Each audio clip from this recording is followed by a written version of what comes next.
नमस्कार मित्रों, Alvin classes के यूट्यूब प्लेटफॉर्म पे आपका बहुत बहुत स्वागत है। आज हम एक चर्चित मुद्दे पर बात करेंगे, live in relationship. Live in relationship इस समय आधुनिकता के दौर में लिव इन रिलेशनशिप में रहने वाले युवाओं की संख्या तेजी से बढ़ती जा रही है।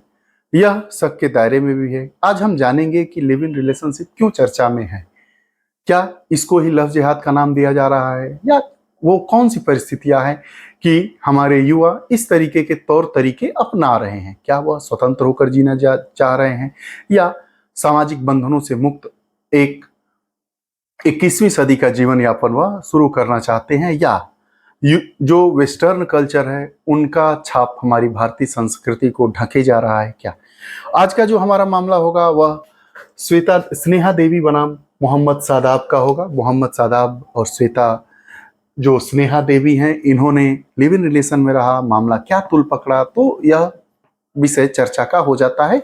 आइए बात ही कर लेते हैं। रिलेशनशिप पर क्या कहता है कानून, हमारा कानून लिव इन रिलेशनशिप पर क्या कहता है। आज इस वीडियो में हम बात करेंगे इसी मुद्दे पर। उसमें हम चर्चा के बिंदु को रखेंगे कि खबर क्या है, यह चर्चा में क्यों है, क्या है लिव इन रिलेशन, क्या कहता है हमारा कानून।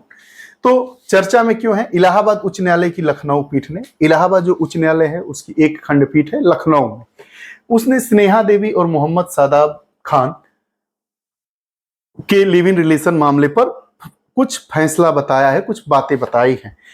महिला के माता पिता द्वारा अपहरण का मामला दर्ज करा दिया गया। जब ये दोनों लोग, स्नेहा देवी और मोहम्मद सादाब खान, एक साथ लिव इन रिलेशनशिप में रहते थे, तो स्नेहा देवी के माता पिता ने अपहरण का मामला दर्ज करवा दिया। पुलिस कार्रवाई से सुरक्षा की मांग अनुच्छेद 21 के तहत इन दोनों लोगों ने की। हमारा जो अनुच्छेद 21 है वह जीवन जीने की स्वतंत्रता देता है। हम अपना जीवन साथी चुन सकते हैं, अपना जीवन अपने तरीके से जी सकते हैं अगर हम वयस्क हैं। तो जब इस पर अपहरण का मुकदमा इनके माता पिता ने दर्ज कराया तो अनुच्छेद 21 के तहत पुलिस कार्रवाई से सुरक्षा के लिए इन्होंने अनुच्छेद 21 का सहारा लिया। जस्टिस AR मसूदी और AK श्रीवास्तव ने इसको अस्वीकृत कर दिया। यह दो जजों की बेंच ने, लखनऊ खंडपीठ की, इसको कि 21 के तहत हमको सुरक्षा मिले, उस मामले को इन्होंने क्या कर दिया, अस्वीकृत कर दिया।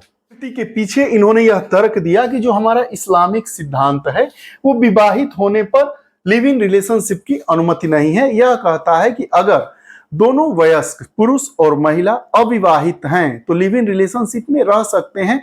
अगर कोई विवाहित है तो लिव इन रिलेशनशिप की अनुमति हमारा इस्लामिक सिद्धांत नहीं देता है। लिव इन रिलेशनशिप मतलब पति पत्नी जैसा रिश्ता दो लोगों के बीच, लेकिन वो आपस में विवाह नहीं किए हैं और सामाजिक जो संस्कृति होती है उसके अनुरूप ना होकर उसके विपरीत जाकर वो लोग पति पत्नी जैसा जीवन यापन करते हैं। तो हमारा जो इस्लामिक सिद्धांत कहता है कि अगर इसमें से कोई भी एक व्यक्ति विवाहित है तो वह लिव इन रिलेशनशिप की अनुमति नहीं देता है।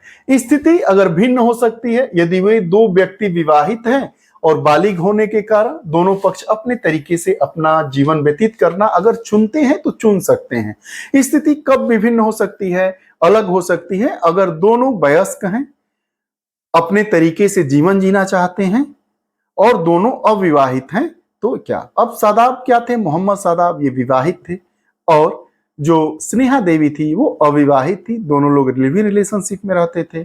इसीलिए जो इलाहाबाद उच्च न्यायालय की खंडपीठ, लखनऊ खंडपीठ ने उनको अनुच्छेद 21 के तहत सुरक्षा देने, पुलिस से सुरक्षा देने वाले जो याचिका थी उसको खारिज कर दिया। Live in relation, live in relationship क्या होता है, आसान शब्दों में बिन फेरे हम तेरे कह सकते हैं कि बिना सात फेरे लिए हम एक दूसरे के लिए हो गए, एक ही साथ रहना, एक ही सुख दुख में साथ रहना, सहभागी होना, एक दूसरे के लिए आगे रहना, आगे बढ़कर काम करना और एक ही छत के नीचे पति पत्नी जैसे रिश्ते को बरकरार करना, यह लिव इन रिलेशनशिप के दायरे में आता है। जिसमें विपरीत लिंग के दो बालिग लोग एक ही छत के नीचे बिना शादी किए पति पत्नी की तरह साथ रहते हैं।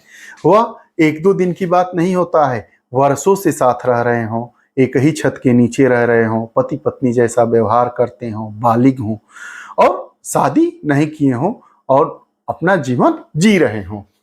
अब रिलेशनशिप पर हमारा कानून क्या कहता है? तो लिव इन रिलेशनशिप की वैधता भारत के संविधान के अनुच्छेद 19(1) भाषण तथा अभिव्यक्ति की स्वतंत्रता का अधिकार देता है। अनुच्छेद 21 जीवन एवं व्यक्तिगत स्वतंत्रता के अधिकार के से उपजी हुई स्वतंत्रता है। इसी का सहारा लेकर ये लोग लिव इन रिलेशनशिप में रहते हैं कि हम लोग बालिग हैं, हम लोग अपना जीवन कैसे जिया जाएगा इसको जीने के लिए, इसको समझने के लिए हमारे पास पर्याप्त ज्ञान है। उस ज्ञान के आधार पर हम अपना जीवन साथी चुन सकते हैं और यह हमारी स्थिति है, हमारी यह व्यक्तिगत बात है कि हम उससे शादी करें या बिना शादी किए हम उसके साथ पति पत्नी जैसा रिश्ता बनाकर रहे। अलग से इसके लिए कोई कानून नहीं है, समस्याओं का सामना करने के लिए अलग से कोई हमारे संविधान में प्रावधान नहीं दिया गया है। सर्वोच्च न्यायालय, उच्च न्यायालयों द्वारा सुनाए गए कुछ फैसले हैं, जिसमें एक फैसला आता है बद्री प्रसाद बनाम उप निदेशक समेकन 1978 के मामले में। उच्चतम न्यायालय ने कहा था कि भारत में लिव इन रिलेशनशिप विधिक है, लेकिन विवाह की आयु, सहमति और मानसिक स्वस्थता इसमें शामिल कर दिया। इसमें इस मामले में कहा था उच्चतम न्यायालय ने कि लिव इन रिलेशनशिप भारत में वैध है, लेकिन दोनों लोग बालिग हो, मानसिक स्थिति दोनों की ठीक हो और सहमति से गए हो, धोखाधड़ी करके एक ने दूसरे को ना पा लिया हो, दूसरे ने एक को ना पा लिया हो, ऐसी स्थिति न हो। वहीं लता सिंह बनाम उत्तर प्रदेश राज्य 2006 के मामले में भी उच्चतम न्यायालय ने कहा कि विपरीत लिंग के दो व्यक्तियों का साथ अविधिक नहीं है। इन्होंने कहा कि अगर विपरीत लिंग के दो व्यक्ति हैं, एक पुरुष और एक महिला है, एक साथ रहते हैं और अपना जीवन पति पत्नी जैसा बिताना चाहते हैं तो यह अविधिक नहीं है, अर्थात विधिक है। वहीं आगे एक मामला आया बेलूस्वामी बनाम डी पचैलम 2010 मामले में उच्चतम न्यायालय ने यह कहा कि कुछ मानदंडों का उन्होंने निर्धारण कर दिया। निर्धारण में क्या किया कि दंपति स्वयं को जीवन साथी के समान समाज के समक्ष प्रस्तुत करें, उनकी विवाह करने की आयु वैध हो और अविवाहित हो और स्वेच्छा से एक साथ रह रहे हो। इस मामले में उच्चतम न्यायालय ने कहा कि दोनों, ऐसा नहीं है कि लुक छुप कर रात को एक साथ रह रहे हैं, पति पत्नी जैसा जीवन, जब वो घर जाए तो पति पत्नी के साथ जाए और पत्नी जब अपने घर जाए तो पति के साथ जाए। सामाजिक उन लोगों का एक स्तर हो, एक मर्यादा हो और एक दूसरे को सामाजिक रूप से स्थापित करने का भरपूर प्रयास करें। विवाह करने योग्य उनकी उम्र वैध हो, जीवन साथी के रूप में रहते हो, मानसिक स्वास्थ्य ठीक हो। ये सारी बातें बेलूस्वामी बनाम डी पचैलम 2010 के मामले में उच्चतम न्यायालय के द्वारा बताया गया। उसके साथ ही साथ बेलूस्वामी बनाम डी पचैलम मामले में उच्चतम न्यायालय ने यह कहा कि जो महत्वपूर्ण है वह उसकी अवधि है। मतलब हफ्ता, महीना, सप्ताह, ये कोई अवधि नहीं है, वह 1 साल, 2 साल, 3 साल लंबे समय से साथ रह रहे हो। अगला मामला आया इंदिरा शर्मा बनाम वी शर्मा 2013 में। इसमें उच्चतम न्यायालय महिला साथी को घरेलू हिंसा से बचाने के लिए महिला संरक्षण अधिनियम 2005 के तहत संरक्षित किया। कटुकंडी एडाथिल कृष्णन एवं अन्य बनाम कटुकंडी वाल्सन एवं अन्य 2022 में उच्चतम न्यायालय ने यह कहा कि पार्टनर से पैदा हुए बच्चे को धर्मज माना जा सकता है। धर्मज मतलब बालिग, मतलब सामाजिक रूप से स्थापित पिता, जो बच्चा पैदा होता है, मतलब पति पत्नी जैसे के द्वारा जो बच्चा पैदा होता है, हमारे यहाँ जो संस्कार के द्वारा विवाह होता है, तो वैसे ही अगर लिव इन रिलेशनशिप के दौरान अगर बच्चे पैदा होते हैं, बच्चा पैदा होता है, तो वो भी उसी प्रकार का बच्चा, वो भी नवजात को धर्मज ही माना जाएगा। ऐसे बच्चे पारिवारिक उत्तराधिकारी बन सकते हैं। ऐसा नहीं है कि ऐसे बच्चे पारिवारिक उत्तराधिकारी नहीं बन सकते हैं, ऐसे बच्चे पारिवारिक उत्तराधिकारी बन सकते हैं।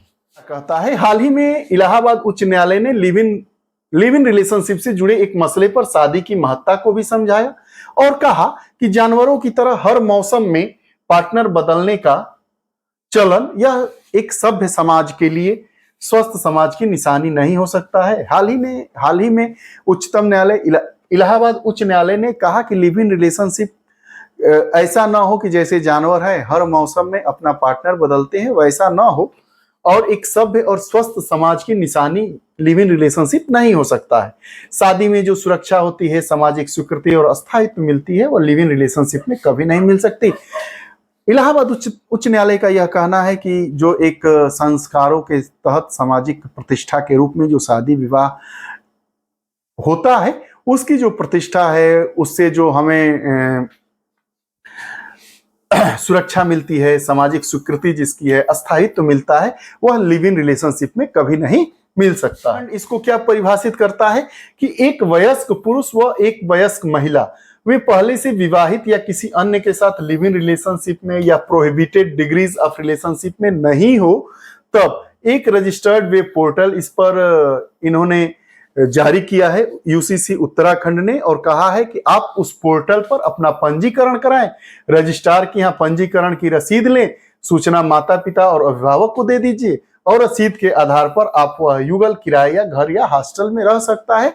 अब लिव इन रिलेशनशिप एक सरकार के द्वारा, उत्तराखंड गवर्नमेंट के द्वारा एक ऑनलाइन पोर्टल दिया गया है।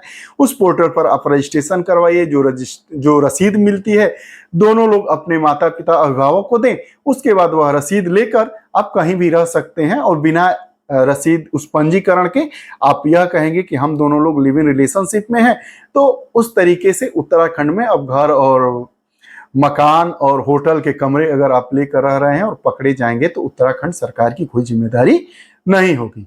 ये रही बातें लिव इन रिलेशनशिप, जिसको अगर साधारण भाषा में कहें कि बिन फेरे हम तेरे। ये वैधानिक तो है लेकिन उसको उतनी सामाजिक सुरक्षा नहीं मिल पाती है, ऐसा हमारा नहीं कहना है, यह उच्च न्यायालय इलाहाबाद का कहना है। इसके साथ ही यूसीसी उत्तराखंड के द्वारा भी इसको सामाजिक अस्थायित्व देने के लिए एक पोर्टल उपलब्ध करा दिया गया है। ये सारी बातें हमने जानी। आपको हमारी वीडियोस कैसी लगती है कमेंट बॉक्स में अपने विचार दीजिएगा। अगर आप चैनल से नहीं जुड़े हैं तो कृपया चैनल से जुड़ें और बेल आइकन का बटन दबाएं ताकि हमारी जो भी वीडियोस आए उसका नोटिफिकेशन आप तक पहुंचे और आप उसको देख सकें। पुनः अगली वीडियो के साथ उपस्थित होंगे, तब तक के लिए बहुत बहुत धन्यवाद। नमस्कार।